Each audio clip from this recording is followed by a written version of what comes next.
So come up before into the free fall.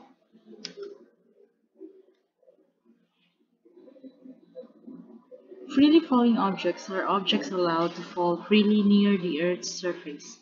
It is one of the most common examples of uniformly accelerated motion. All objects, when dropped from high, fall towards the Earth, and that is because of gravity. But to really understand gravity, we have to be a bit more precise. Gravity is a force that all matter exerts on all other matter.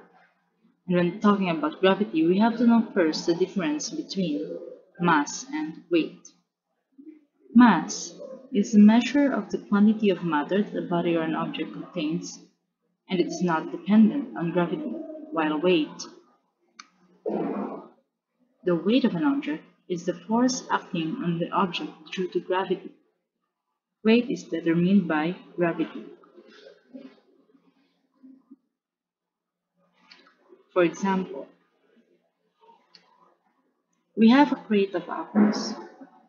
Its mass is 3 kilograms. If we are to calculate the weight of the crate of apples on Earth, we are going to multiply its mass to the Earth's gravity.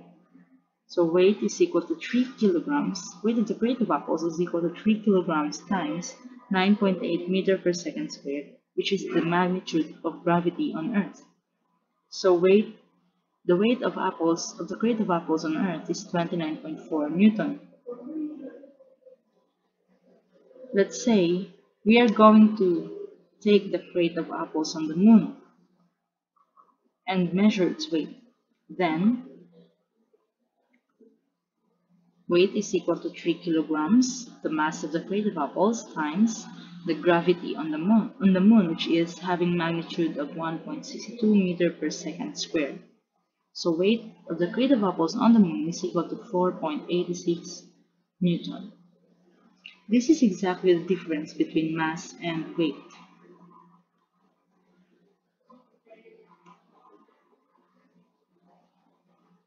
A falling object is actually accelerating and may not be obvious at first. That is why when we depend on our mere observations without critical thinking, we always lead on having wrong notions about the motion of falling objects. Let's talk a little bit of history.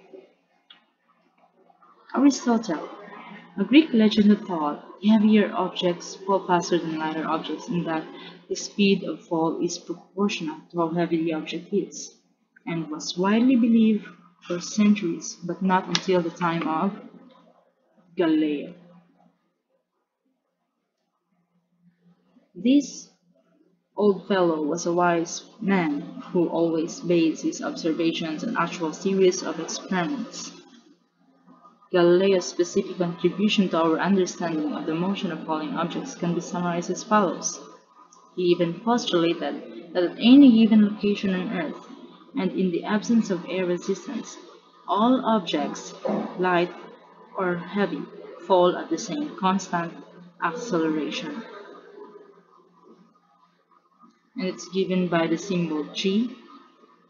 We call this acceleration the acceleration due to gravity on Earth, and we give it the symbol g, having magnitude of approximately 9.8 meter per second squared.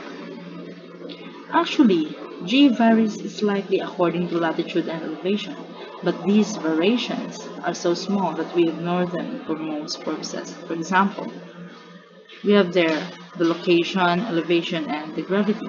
In San Francisco, California, the elevation is 100 meters. Its gravity there is 9.8, exactly 9.8 meters per second squared. In Denver, the elevation is 1,650 meters. Its gravity is 9.796, so very slight that we ignore it for most purposes. So 9.796, if we're going to round off to the nearest hundreds, then we can consider it 9.8 meter per second squared. But believe it or not, nowadays actually, there exist places on Earth where Gravity is a bit slow at pulling things. You may search it in YouTube if you want to discover it. When dealing with problems on freefall, we can make use of these equations, where for A we use the value of g. Also, since the motion is vertical, we will substitute y in place of x, and should always be consistent in solving problems. Note that when g is downward, it is negative. If it is upward, it is positive.